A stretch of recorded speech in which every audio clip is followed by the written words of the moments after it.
All right, everyone. Well, welcome. We are really glad to have folks joining us for today's orientation to Source, learning a bit more about our center, which is the Community Engagement and Service Learning Center for Hopkins Schools of Public Health, Nursing, and Medicine.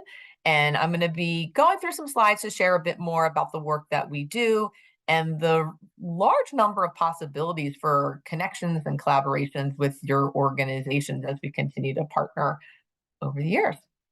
So, really, what I want to focus on today, I'm going to give you a brief overview of our center and our approach to our work. I'll share and introduce some more about team members that we have here at Source. Our network is pretty vast, so I want to help you understand the various connections that we're able to make through our partnership here at Source. I'll share a bit more about the various services and opportunities that we have, highlight some of our really key communication channels so that you're in the loop. All of our community partners also have a dedicated Source liaison, so I want to make sure everybody knows who that is. And then we'll also get to do a little bit of talking with one another as well to do a little bit of networking. So to dive in, hopefully y'all already know that the work that we do is really to engage our Hopkins health professional schools. These are all graduate level health professional schools in public health, nursing, and medicine, and we engage those schools and our Baltimore partners in mutually beneficial partnerships that promote health as well as social justice. And everything that we do at Source is really guided through our core values, which include reciprocity, justice, service, as well as collaboration. There's some more to share about the way that we do our work. And Source was really involved in an initiative here across Johns Hopkins. There are other centers across the entire institution that really wanted to see a more equitable approach to how we form like authentic partnerships. Like when we're forming partnerships with all of you, it's not just to be like to have a list of organizations. Like we want to know you all. We want to know the work that you're doing and be able to be of support. And we want there to be this mutually beneficial connection. And so we find it very important and have adopted these guiding principles for how we're going to work with our Baltimore partners. And I won't read through all of this, but to keep it brief, we really want to have a shared vision and values, and we're really coming together to have a clear reason to partner with one another. And we want to co-develop a lot of the work that we're doing alongside of you. We also believe in mutuality and respect. Again, we recognize that all of us have much to contribute. This is something that we also talk about with our students, and we kind of like recognize everybody's experiences and expertise when they're coming into these partnerships. We're also very big on transparency and communication. Again, when we're talking with you and when you're talking with your Source liaison, we want to kind of get a better sense of like, how do you like to communicate? Like, we're happy to do phone, Zoom, in person. Some people like, here's our cell phone number. I'm happy to text with you, like whatever works best. Let's talk about it and let's just be very transparent with one another. The other principles really involve shared decision making. So again, when we're forming these partnerships, we want to figure out like how we can share power, decision making, responsibility, and be very intentional about the way that we are working together. And when we're working with our organizations, there is this commitment that we want to hold each other accountable. That if we say we're going to do something, like, okay, like this is what we agree to do, this is what you agree to do. Let's be really, again, intentional in that partnership and what we're doing with one another. And it is our goal to really continue to develop these relationships. We can give you some examples along the way here as well, that there have been organizations that have been in our network for like many years. Source, we are currently, as of January 1st, it's our 19th year of serving all three Hopkins Health Professional Schools. And we've got some partners that have been with us from the beginning that really connect with us frequently for all kinds of opportunities and can talk about the strength of those partnerships. So we hope to continue to grow alongside of you.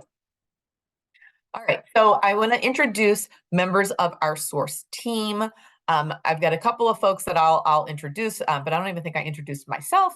But my name is Mindy Levin. My pronouns are she, her, hers, and I am the founder and director of Source.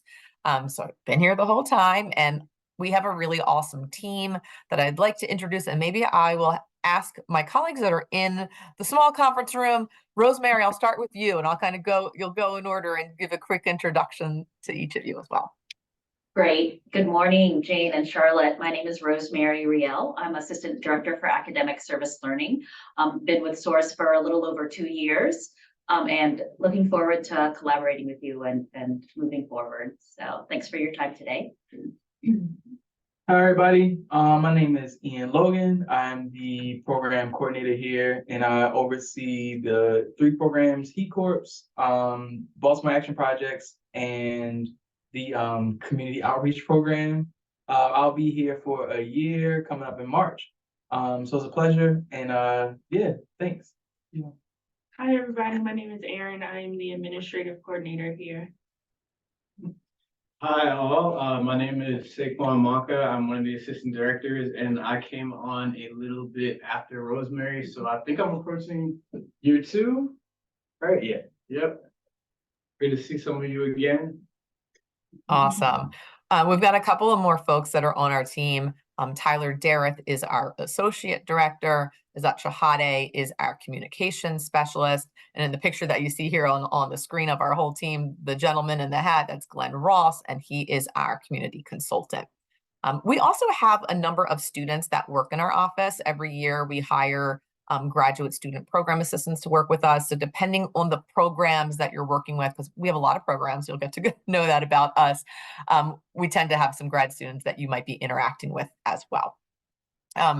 A lot of us on our team are Baltimore natives, like myself. Ian is a Baltimore native, so is Erin and Tyler, and of course, Glenn. And then a lot of our other folks have been in Baltimore, like Rosemary's been here for many years. Saquon's been here for many years. We've kind of like adopted you as Baltimore, if you would. Our team is also beyond just like our full-time staff. We also have a governing board that has deans, faculty, staff, and students from each of our health professional schools. If you know a bit about Hopkins, you know that Hopkins is a very decentralized institution. We're the 3 schools in East Baltimore on the medical campus next to Johns Hopkins Hospital.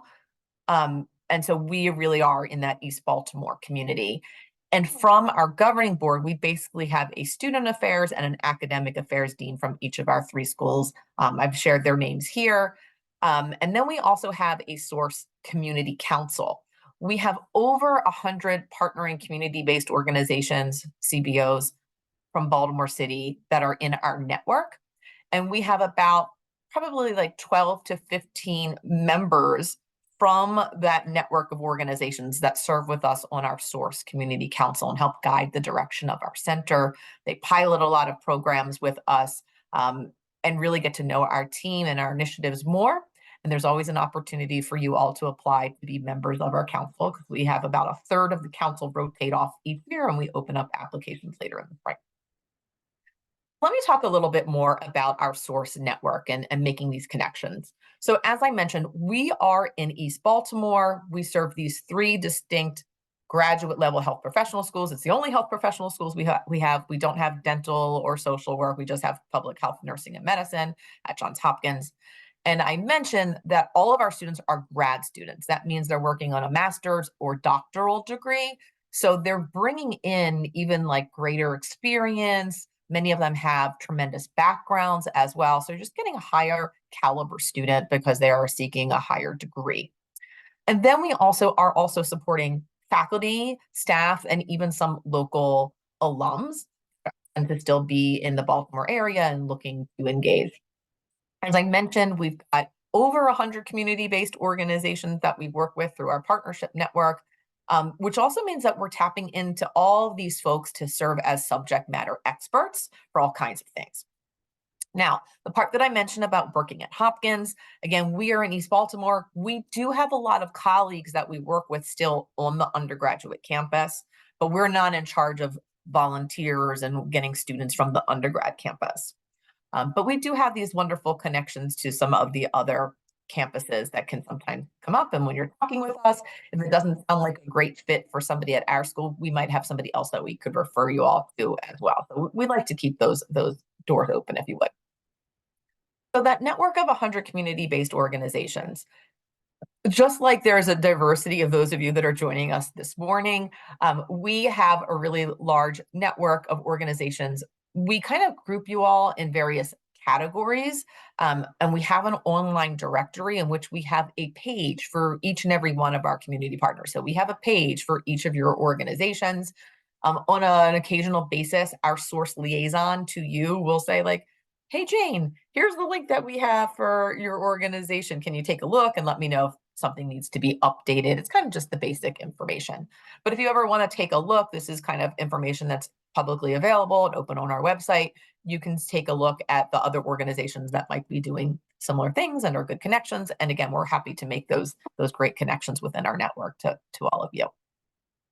Now, we're going to get into a lot of the different types of services and opportunities that we provide through our center.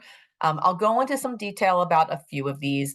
And the reason why I'm kind of keeping it brief on these is because there are many, and we will talk to you more about how to learn more about these and some things that we do to engage with our organizations. But we really extend from everything from like a one-time group service project. We help to coordinate those a few times a year, as well as like different offices and student groups will reach out if they're like interested in doing one-time projects. So those are something that we can do to support all of you.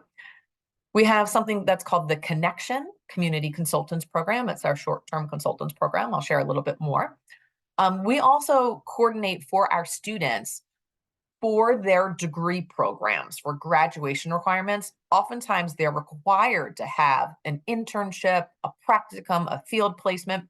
A lot of the language is different depending on what their degree program says that they need to do, but in all intents and purposes, it's really doing some type of scholarly project. And we can talk with you a little bit more about that.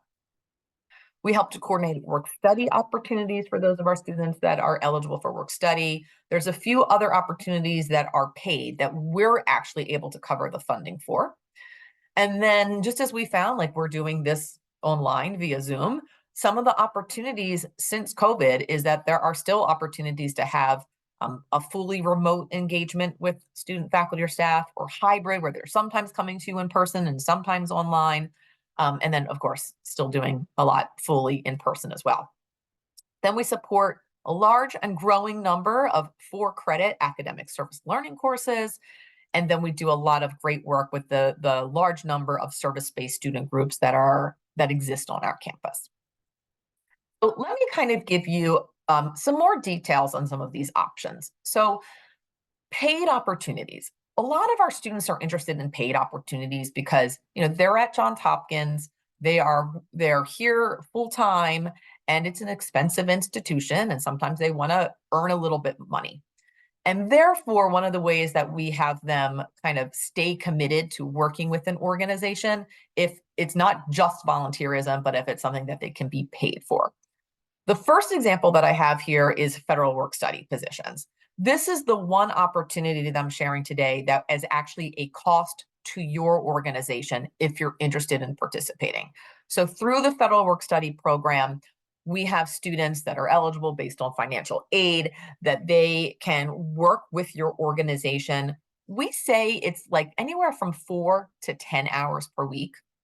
In reality, legally, they're able to work more hours than that, but from our team's experience, the graduate level students, their curriculum and their schedules are a little bit more challenging. So the reality of what they'd be able to like work with you all, we really kind of give that guidance of about 4 to 10 hours a week. Some might do 12 hours. This is just kind of the range that we give.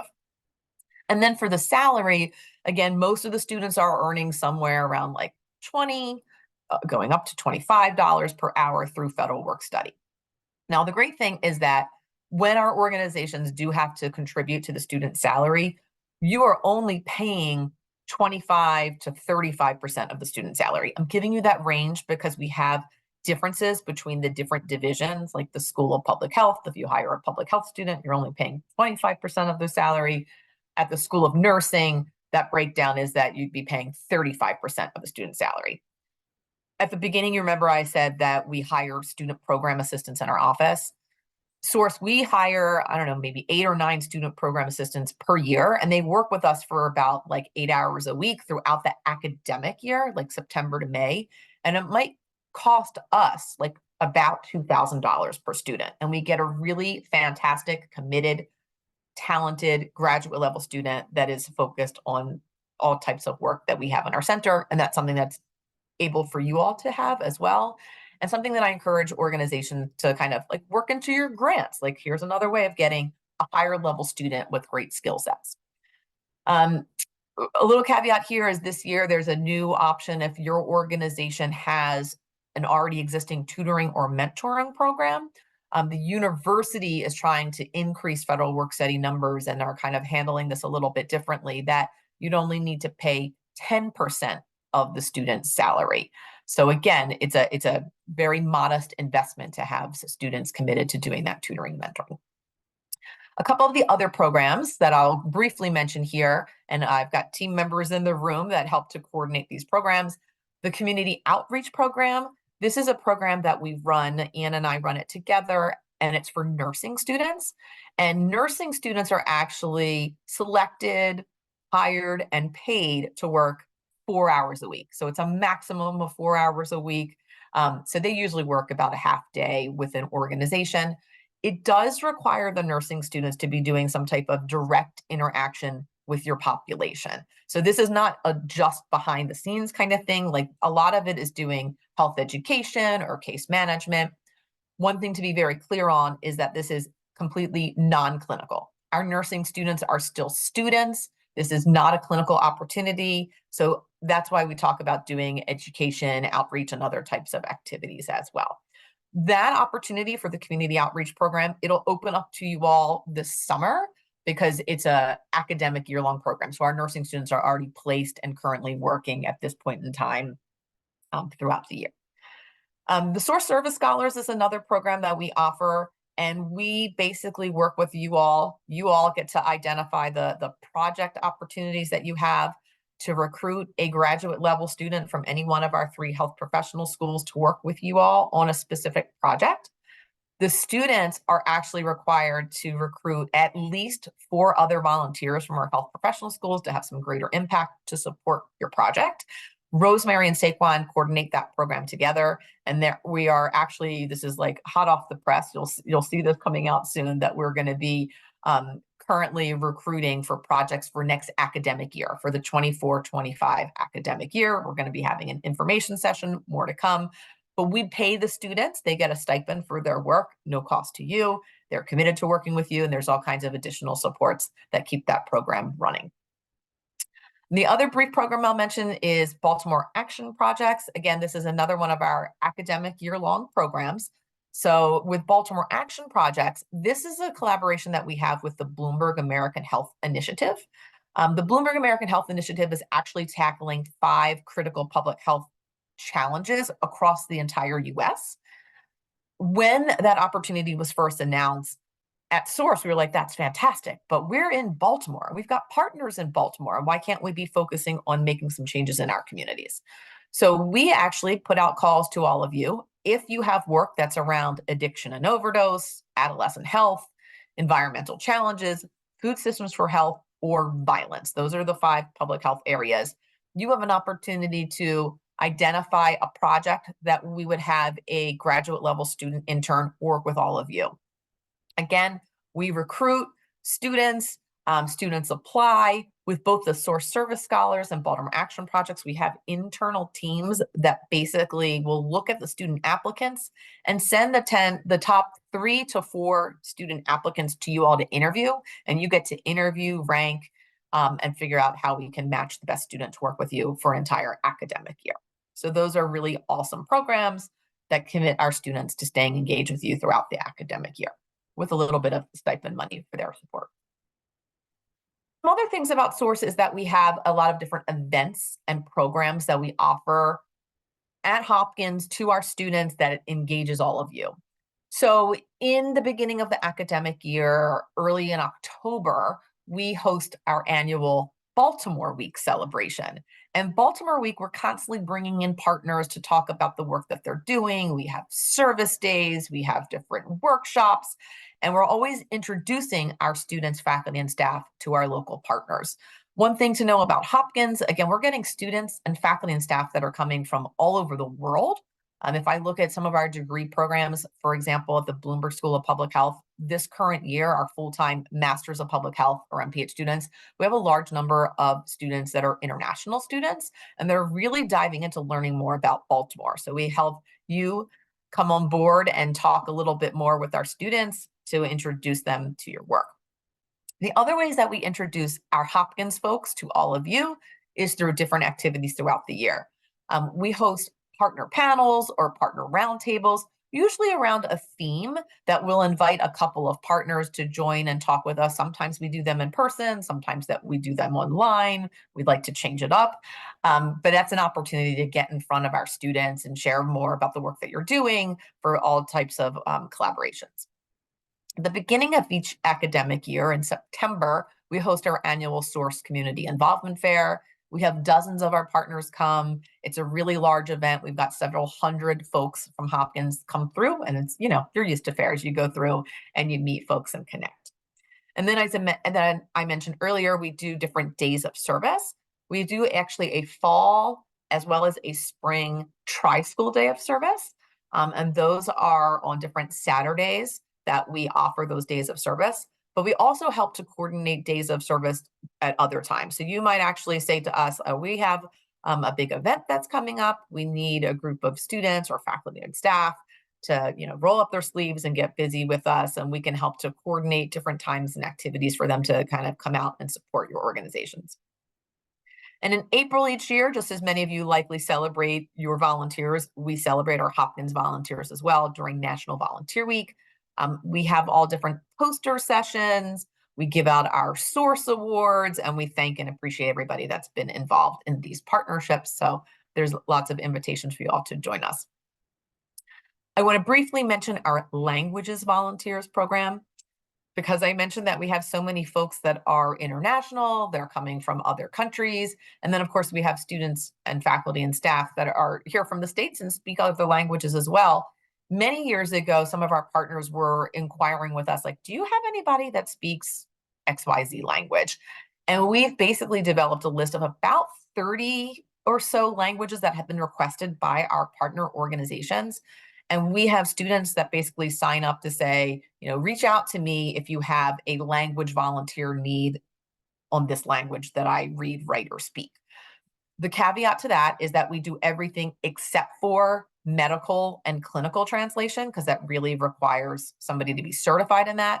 So some examples that we can give are, sometimes it's been documents that we've translated if you found the population that you need something in another language. Sometimes it's been if you have a client that English isn't their first language, so somebody can be there and help translate as well. So those are opportunities that you can request of us to look into someone with some language skills that you might need. We also have a program that we love to talk about, which is called our Source Service Learning Academy. Rosemary, Tyler, and I are members of our Source team that run this special program that we actually each year train a group of faculty and community leaders together in critical service learning pedagogy. So it is an academic year-long commitment.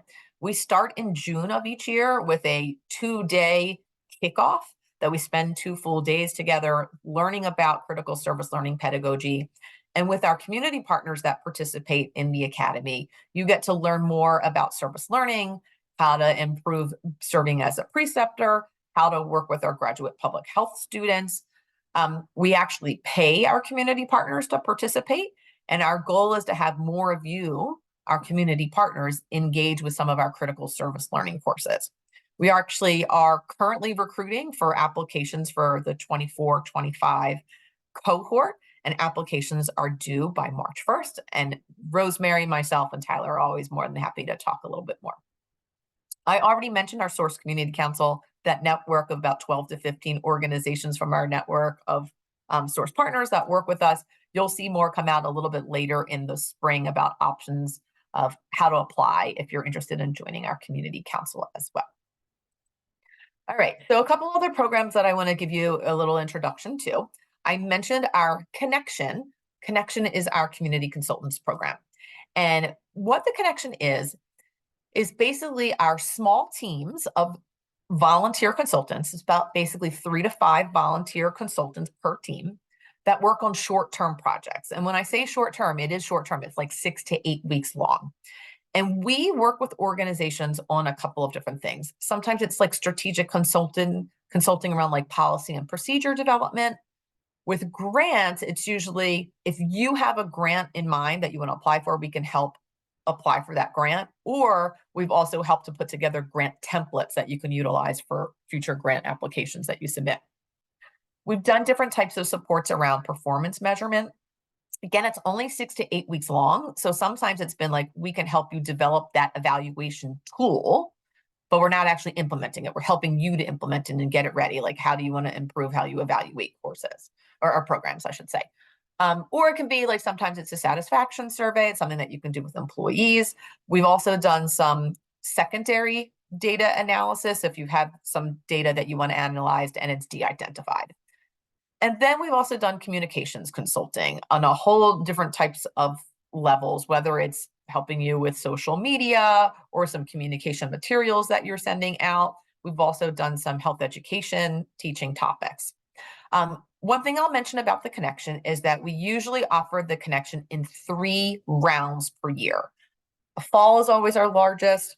We'll do sometimes a short or a small winter round because our students have a really long winter break. They're still on winter break right now. They're back in another 2 weeks. So there's some students that are like, I'm around, I'm happy to do something because I have a long winter break. And then we also have a spring round of projects. And we had just announced a couple weeks ago that we're currently recruiting for projects for that spring round. And those applications, those project proposals are due by January 22nd. So there's more information that we share with about each of these programs, but this is another way to get involved with a small group of our students that are committed to working with you. Now, at the beginning, I mentioned that SOURCE is the Community Engagement and Service Learning Center. And critical service learning is a pedagogy that we utilize. It's a way that we're training our students, faculty, staff, as well as our community partners. And it's something that's really important to us in that we work to respond to your opportunities. So we really work to take direction from you all. What are you working on? Where can we collaborate? How can we bring our Hopkins folks' talents to support you? And when we are doing service learning programs or service learning courses, we really focus on the fact that we need to prepare our students for this type of community engagement. There's a lot of critical reflection that's built in. Again, we're working with all of you to respond to your needs. And the students are really learning about the context of the service that they're provided. And oftentimes that means that we're kind of giving some guiding questions to consider. They consider their own biases, power, privilege. We look at all types of oppressive structures that are in place and how we can work to dismantle them with all of you. And so it's really not just like doing service, but it's learning and exploring and helping to become professionals in these health professions, if you would, that are really looking to work with the population and understand population level concerns and work to dismantle some of these systems. When we talk about the fact that we're doing service learning, I think a lot of organizations over the years have been used to like working the model of like, oh, we have an intern, they're here, we can just kind of give them work and they're doing different things all the time based on the needs. We really want organizations to look at shifting from like what you think of a traditional internship to this more critical service learning. Again, graduate level students, we look at them as our peers and our colleagues. They oftentimes have really valuable insights. They're a new set of eyes and ears that are able to support you. And so part of that brings the opportunity to have like critical conversations with new colleagues, to understand like your organization, its positionality here in Baltimore, how you work with the folks that you're intended to support. Again, and those students, when they're doing the work, it's not just looking at this as like they have assignments to do, but they're really working with you to like have solutions to problems. And then, as I also mentioned, we're also looking at how do we discuss root causes? Like, why do nonprofits exist? Why do we have to focus on the issues that you're working on? How can we work to understanding that local context and also advocating for continued change? We don't want our service to just be a Band-Aid. We want it to be working towards real action. And that's where we want to be alongside of you all in that real intentional work that's to be done. when we talk about service learning opportunities, as I mentioned, that Service Learning Academy that we offer every year for faculty and community leaders to be trained together. The way that we work together is that we're supporting our faculty in designing courses that have service learning and working with you all to design community projects that could be a part of those courses. It's mutually beneficial because students are a part of a class, they're getting credit, they're being connected with subject matter experts that are you all as well as faculty. And in this particular academy, we're really understanding critical service learning, which is coming from a social justice lens. And again, the work that we do at Source is completely focused on Baltimore. So we're working to build these relationships with our Hopkins faculty and you all to be able to have more opportunities for us to work together. Over the years, we've grown the number of service learning courses that we offer at our schools. And one of the things you'll get used to if you haven't already seen from us, because some of you have already been at other organizations that partner with us, we put out calls for different projects that you all might have. Every year we have our Baltimore Community Practicum course, which is our flagship service learning course that really gives us quite a flexible type of approach to projects that are offered at your organizations. But a lot of the projects are very specific. Sometimes it is like, do you have some type of need about developing a policy for your organization or something you want to lift up locally? One of the courses that we're currently recruiting for, which is one of our fourth term courses, is a course that's on program monitoring and evaluation. And we help to design an evaluation tool for your organization. Oftentimes we've helped to put together like a logic model with those evaluations and supporting a specific program that you offer. We also offer a course that happens every year, which is on qualitative research.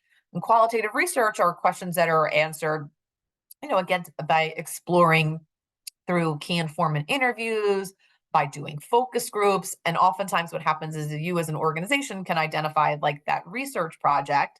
And we will have a small team of students in a course that are working with you on that project. And that's a great course because it extends through much of the academic year. It's one of our more long-term service learning courses that we offer.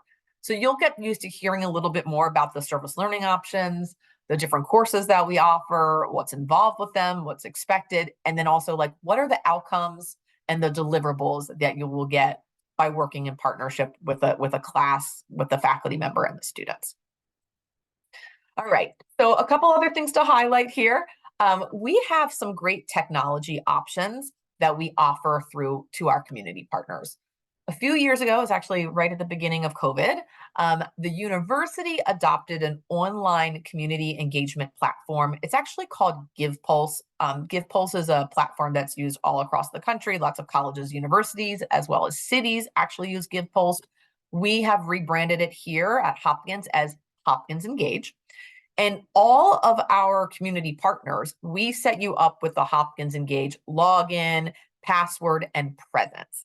So for those of you that are brand new to Source, we're able to assist you with getting on board Hopkins Engage. You can post your own events, volunteer opportunities, and anyone at Hopkins that has, they have what we call it a JET ID. It's basically their single sign-on, their log-on. They can search for all of these different opportunities and sign up online, and it's great technology. It automatically makes them download the calendar hold.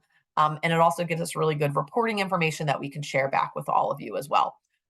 Hopkins Engage, we have some online trainings, we've had some recorded sessions, and we're also available to kind of like just find some time to chat with you about how to use that Hopkins Engage tool. Another cool thing that we implemented, I'm going to say maybe 2 years ago, is a new feature on our Source website, which is our interactive community partner map. The cool thing about the map is that for all of our partners, again, you're listed on our map. And on the map, we have the map by different categories. So our Hopkins folks can see where all of our organizations are actually physically located. And then we also ask all of you if you happen to have a short video that introduces your organization, that we can put that video on the map. So again, instead of just reading about your organization, somebody can watch a short video. A lot of our organizations already have a short video that you use for different purposes, but we've also supported organizations in creating a short video. And when I'm saying short video, like 2 to 5 minutes long, that talks about your organization. And it's meant to encourage people to reach out and want to engage with all of you. So that's another way that we can highlight who you are to our Hopkins folks. A few other things to mention here is that I want to talk about our source communications. So all of you, actually I should say most of you, because some of your names are brand new to us, but we can take it from the Zoom sign on. We send out somewhat regular source emails to our entire network of partners. And for all of our organizations, we have like primary points of contact at your organizations, but we are more than happy to add other members of your team to our source email list. We're happy to spread the word. But basically, this email comes out every week or almost every week from source@jhu.edu. And it's listing our latest involvement opportunities. We will, on a monthly basis, host what we call Sync Up with Source, which is our open office hours for you to kind of pop in and ask questions.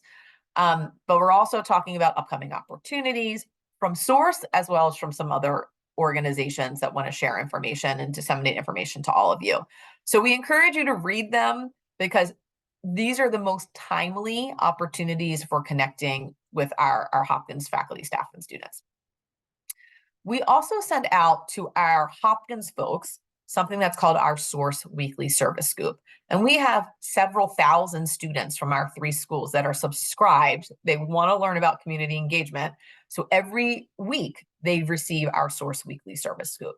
So what we tell our partners is we will ask that you send any information that you want us to send out, like if you actively are recruiting for upcoming events, for volunteers or interns or other opportunities. If you can send us the details in an email by Mondays at 3:00, it'll be included in the next day's Tuesday newsletter. If it's something that's like it's a couple of weeks out, we will run it for a couple of weeks at a time. So we'll take it down after it's been up for a bit or like after your event has gone away.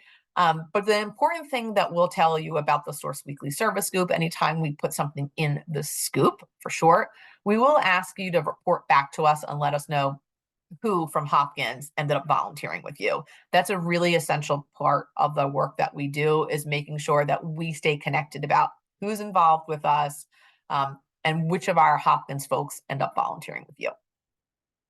And then lastly, I'll mention that every academic year, we have been putting out our Source Opportunities Guidebook.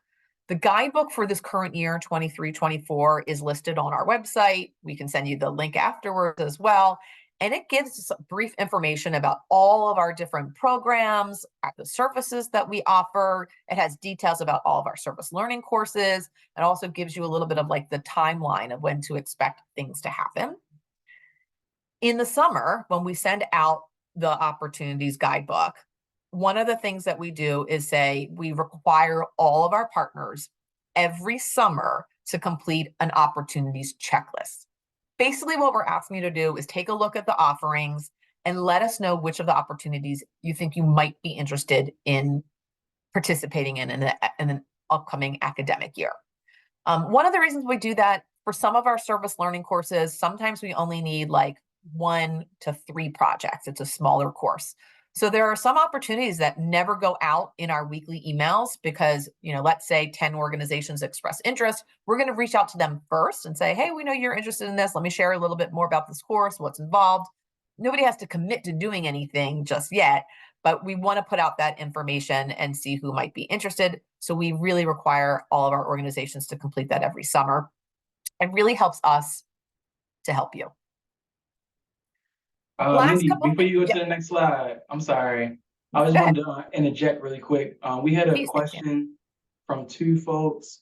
Could creating the intro video be a project we could get help with from students for the outreach program? So we really haven't done that as like an ongoing student support. We've done that with our governing board students. Sometimes we've had governing board students help to create those videos. Now, when I say help create videos, it's really like it's going to be a short Zoom conversation, but not like a professional looking video, because we just don't have those types of resources. We don't have that internal to our team and our options. So, there's some creativity that's been done with those videos, and you can actually look at the map online and take a look and see what some others have done. I would just say if you're trying to like create something that has outreach just for like the general public, then maybe that's like a project that a student could assist on. So if you're trying to do more engagement and more outreach, there's opportunities for that.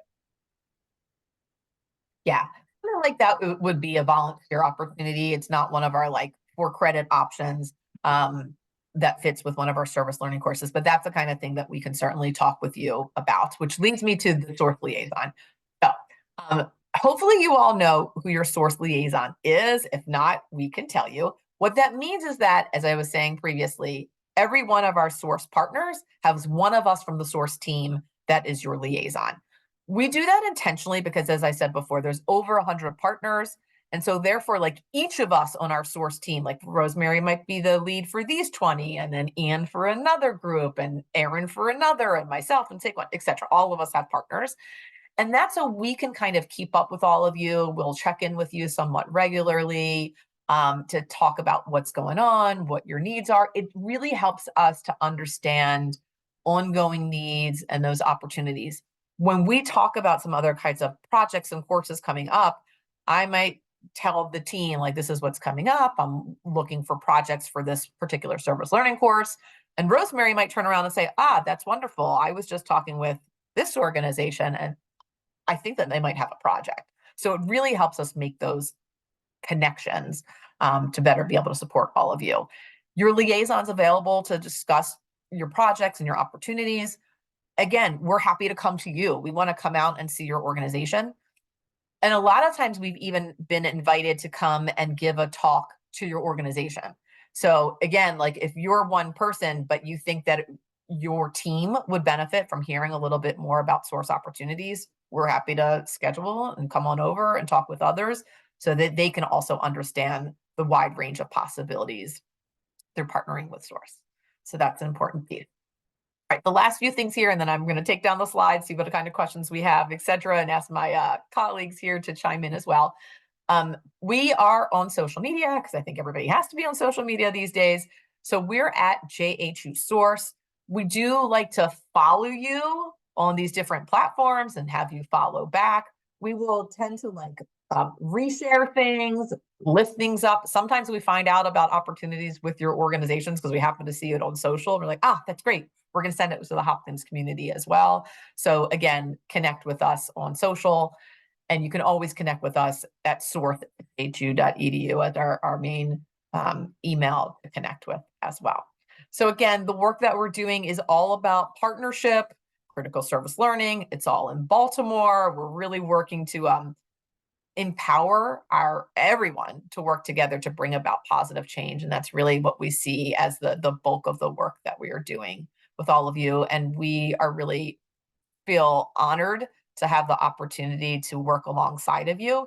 And just like any other relationship you have, like what you put into it is what you'll take out of it, right? And we really think that we can have some incredible community outcomes and impacts through the strength of our partnerships. And so we're really excited to continue to work with all of you.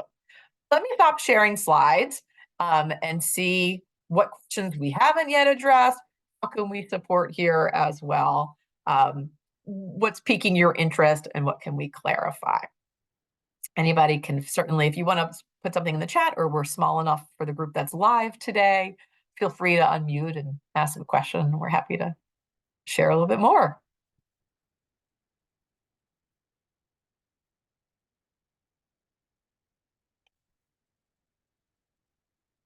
I'll just quickly say thanks for the opportunity. This is really exciting. I want to thank my colleague Siobhan for applying because now that I'm hearing sort of the full array, there she is. I think we have a lot of thinking to do and sort of talking with colleagues on this end of things to figure out how we can really partner with you all. But yeah, this is great. Thank you. Awesome. Glad you created it 19 years ago. Yeah, and again, like Siobhan's a great example. Siobhan was working at another organization and was a partner with us there. And then this happens sometimes that people leave organizations, go elsewhere, and they're like, "You're not a partner of Source? We got to apply," because they've seen the impact of working with our team and with our talented folks at Hopkins. And let me say this too. I gotta say, like over the years that we've been running Source, the the feedback that we get from students, like again, the School of Public Health, the School of Medicine, the School of Nursing, they are amongst, if not the top health professional schools in the country. Sometimes they say the world as well. And they're working with brilliant people. And they will time and time again say, the best part of my time at Hopkins was working with community organizations, that they learn so much from our partners and really thrive in working together and helping to bring about solutions. So it's not just like, here's a student, work with them. Like, no, look at them as your colleagues. They can be considered peers in these solutions as well. And they're really ready to work alongside of you all. And that's a part of what Source does as well. Like when we are preparing our Hopkins folks to work with our communities, if they're coming in like, okay, here's my idea of what the community needs, we're like, we respond to the community. You're going to learn from the community. We do it in many different ways through preparation. We have also developed some online modules that are used in a lot of courses and programs that kind of share that history between Johns Hopkins and the community. Like we give it real, right? Like we talk about all of the ills that have happened and continue to happen and how we want to not repeat that and work to be like really giving power to the community, because who knows communities best? The community, not our students, right? So we want them to come alongside of you and learn from you and with you. Certainly, we also recognize it takes time. Like if you're going to be working with a student, you have to commit to working with them, right? Like they're going to be brand new to you. It's not just like, here, welcome, do this. They want to learn about the work that you do and how it's come to be and how you involve your community representatives as well.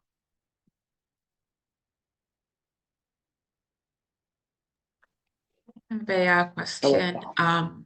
So here at AWA, we require that all volunteers who come into our building be vaccinated for COVID, which I know is probably not an issue, but also background checked.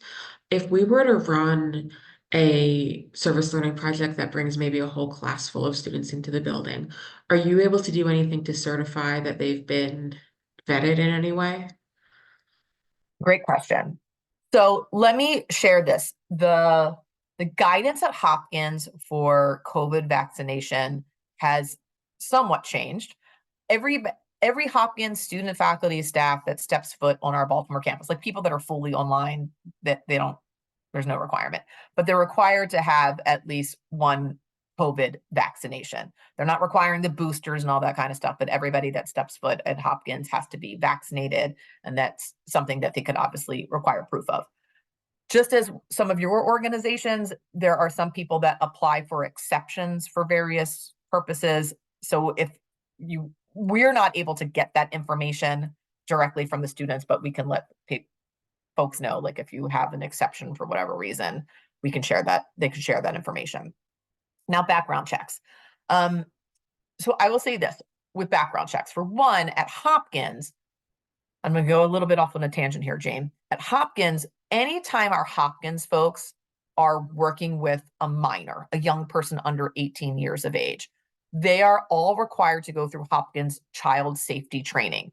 It's an online training. It's like a short module. There's a quiz at the end, and then they get a certificate of completion. So we at Source, anytime we're connecting our Hopkins folks with organizations, the project's going to be interacting with youth, we oversee that process. Now, when our organizations require a background check, whether it's working with youth or a different population like you all have, what we do is ask the organization, like, tell us that they need that. If it's a course and the students are like coming and working with you in person and are working with your clients and you need that background check, then we ask you to tell us like the specifics of it, how long it takes. Some organizations will have like fingerprinting. We don't have at Source the ability to pay for those background checks. So if your organization has it, some organizations will say, we'll cover the background check. Some organizations reimburse after somebody's volunteered for a period of time. So it's a little bit more on a case by case basis, but that's like that transparency and communication, like share it with us. For some of the courses, again, some of the courses, when you're working with the service learning course, you're going to have one student that's committed to working with you, or a small team of students, like 5 students. So it's like 1 to 5 students. It's rare that we have like an entire class. It's like 25 students that all need it.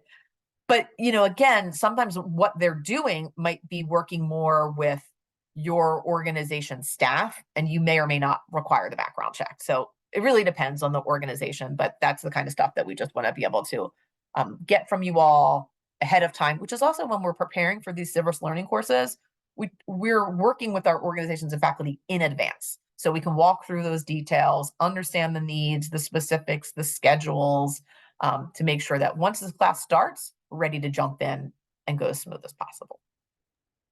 Mindy, can I chime in just real Yeah, quick? please. Hey, Jane, I know that currently with AWE, you do have a service scholar that's there. So if it's a project that's an ongoing project, I think early on, Mindy had mentioned that a couple of the opportunities do have stipends.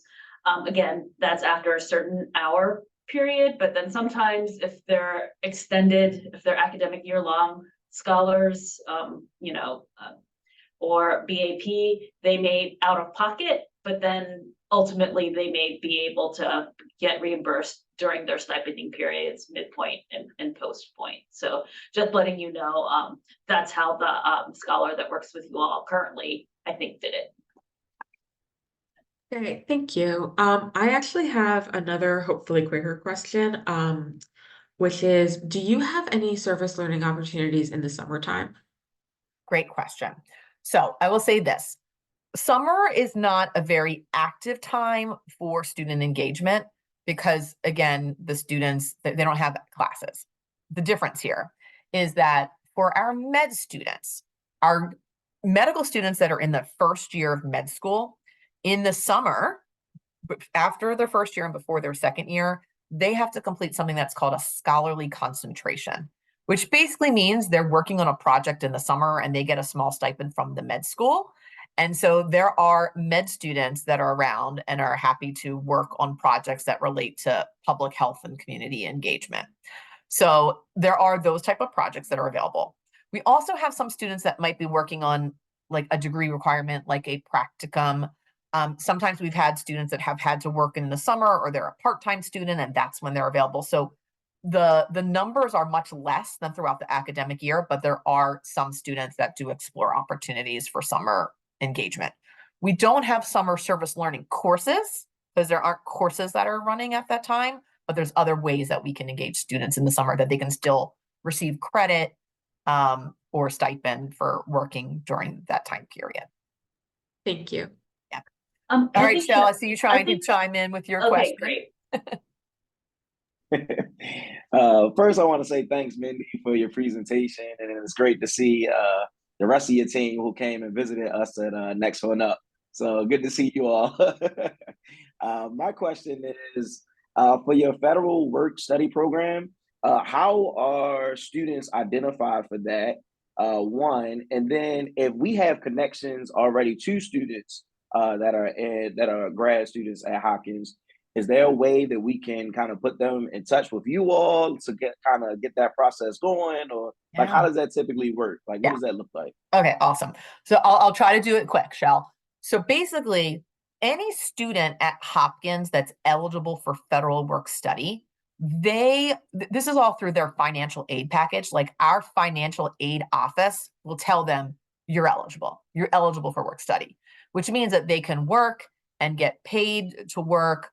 And it like goes towards their money in their pocket. It's a special program. Our international students are not eligible because it's a federal program through the government. So once students are identified through the financial aid process, what ends up happening is if you want to hire a work study student, you submit a job description through our financial aid office. Here's where we can help you and make those connections, because it is the financial aid office that handles this, but we kind of share the information and the opportunity with our partners so that more partners will look at work study.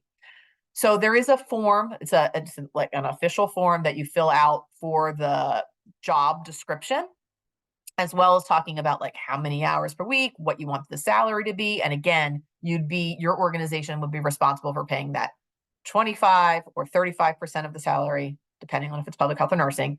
But if it's a tutoring or mentoring option, you'd only be paying 10%. I know it sounds a little complicated. We can break it down a little bit easier. But then once you have that job description approved by the financial aid office, they send it out to all the students that have federal work study. But Source also will share it out through our Source Weekly Service Scoop. So we're promoting these other options because there's people that come to us because they want to do community engagement. And then they go, oh, wait, I can do community engagement and get paid through work study and do that. Like anytime a student can get paid through a program, a stipend or a salary, like you can also hire students, by the way, and just like pay them their full salary. We put out work study to you all because you pay a lot less. We also only hire through work study because we have to pay a lot less, but you can fully hire a student. Once you post that job opportunity, that federal work study job opportunity, you would figure out like who at your organization would they apply to. So like Shell, if you were the hiring person, like people would send their applications to you and you can choose if you want to interview them and select them if somebody that seems like a good fit. And then you would just let the financial aid office know who you're hiring, and then they would be doing weekly timesheets that you would be approving, and then they get paid to work with you throughout the year.